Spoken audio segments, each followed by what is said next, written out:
जब आँख खुले तो धरती हिंदुस्तान की हो, जब आँख खुले तो धरती हिंदुस्तान की हो, जब आँख बंद हो तो यादें हिंदुस्तान की हो, जब आँख बंद हो तो यादें हिंदुस्तान की हो। हम मर भी जाए तो कोई गम नहीं, लेकिन मरते वक्त जमी हिंदुस्तान की हो, जमी हिंदुस्तान की हो।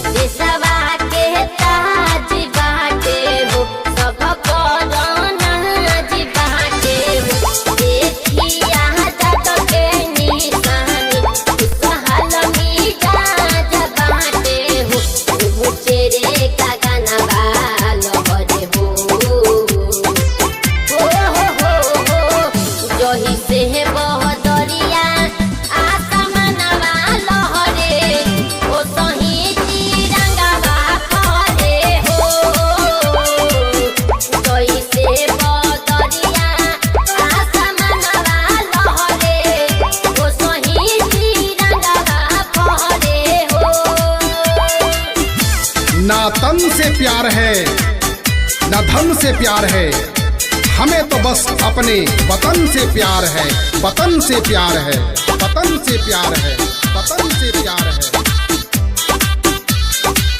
Music by Aman rock.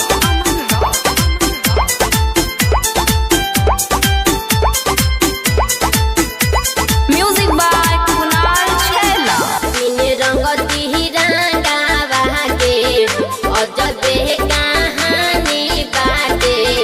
केसरिया उजर का संगे हरिहर निशानी बाटे,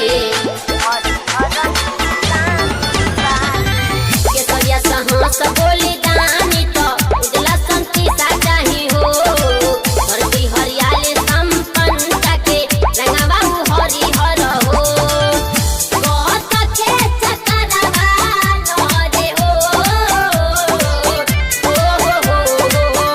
जैसे बदरिया आसमानवा लहरे, ओ सही तिरंगवा फहरे हो।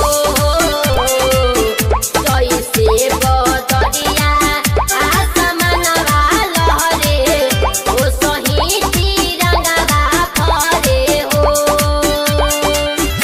वतन की मोहब्बत दिल में दबाए बैठे हैं, वतन की मोहब्बत दिल में दबाए बैठे हैं। मरेंगे वतन के लिए शर्त शहादत से लगाए बैठे हैं, मरेंगे वतन के लिए शर्त शहादत से लगाए बैठे हैं।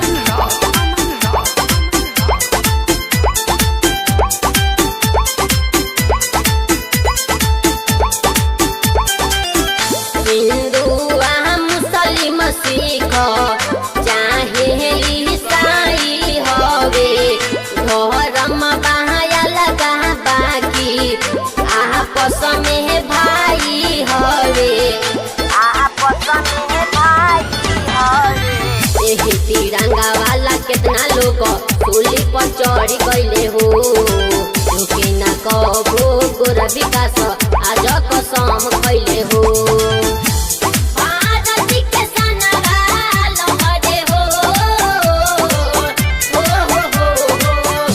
जैसे बदरिया आसमानवा लहरे, ओ सही तिरंगवा फहरे हो। जैसे बदरिया आसमानवा लहरे, ओ सही तिरंगवा फहरे हो। गंगा जल रिकॉर्डिंग स्टूडियो महादेवगंज साहिब।